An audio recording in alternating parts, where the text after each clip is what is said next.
سەرۆکی ئەمریکا دەڵێ دانوستانی ڕاستەوخۆ و ئەستبەرزی نێوان ئیسرائیل و لوبنان ئەمڕۆ پێنجشەممە 16 مانگی چوار بەڕێوە دەچێت.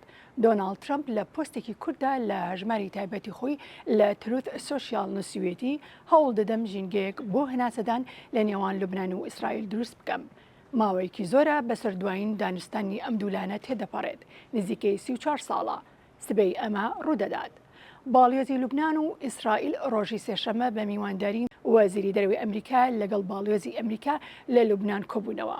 کۆشکی سپی دوای کۆبوونەوەکە گفتوگۆی ڕاستەوخۆی نێوان هەردوو وڵاتی ڕاگەیان، بەڵام کات و شوێنی کۆبوونەوەکەی ڕانەگەیاند. وەزیری جەنگی ئەمریکا دەڵێت سوپای ئەمریکا ئامادەیە بەهێزتر ئۆپەراسیۆنەکانی تۆڕەیی ئەفسانی دەست پێ بکاتەوە و داوا لە ڕژێمی ئێران دەکات بە ژیرانە هەڵسوکۆت بکەن بۆ قۆستنەوەی ئەو دەرفەتی ڕێکوتنەی کە خراوەتە بەردەمیان. وەزیری جەنگ ئەمڕۆ ڕێگەیان ئێران هەرگیز ناتوانێت ببێتەوە خاوەنی چەکی ئەتۆمی.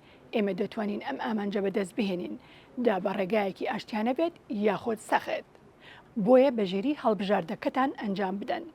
لە کۆنگرەیەکی ڕۆژنامانیدا وەزیری جەنگ لە پەنتاگۆن بە بەرپرسانی کۆماری ئیسلامی گوت دوعا دەکەم ئەم ڕێکەوتنە هەڵبژێرن کە لە بەردەستدانایە و باشترکردنی دۆخی وڵاتەکەتان وە جیهانیش. شەهباز شەریف سەرۆک وەزیرانی پاکستان بەرەبەیانی پێنجشەممە ڕایگەیاند لە سەردانەکەیدا بۆ ڕیاض محەممەد بن سەلمان شازادەی جێنشینی سعودی لە باری هەوڵەکانی ئیسلام ئاباد بۆ کەمکردنەوەی گرژیەکانی ئەمریکا و ئێران ئاگادار کردوتەوە.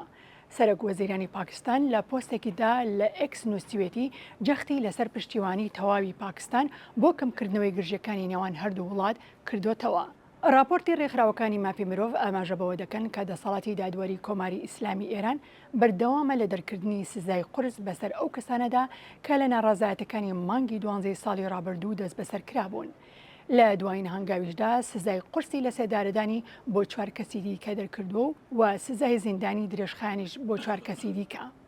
ڕێکخراوی مافی مرۆڤی ئێران و ڕێکخراوی پێکەوە دژی سزای لە سێدارەدان ڕۆژی دووشەممە 13 مانگی چوار لە راپۆرتێکیدا ڕایگەیاند کۆماری ئیسلامی لە ماوەی ساڵی 2025 لایەنی کەم 1639 کەسی لە سێدارەداوە بە بەراورد بە ساڵی 2024 بە ڕێژەی لە 168 زیادی کردووە.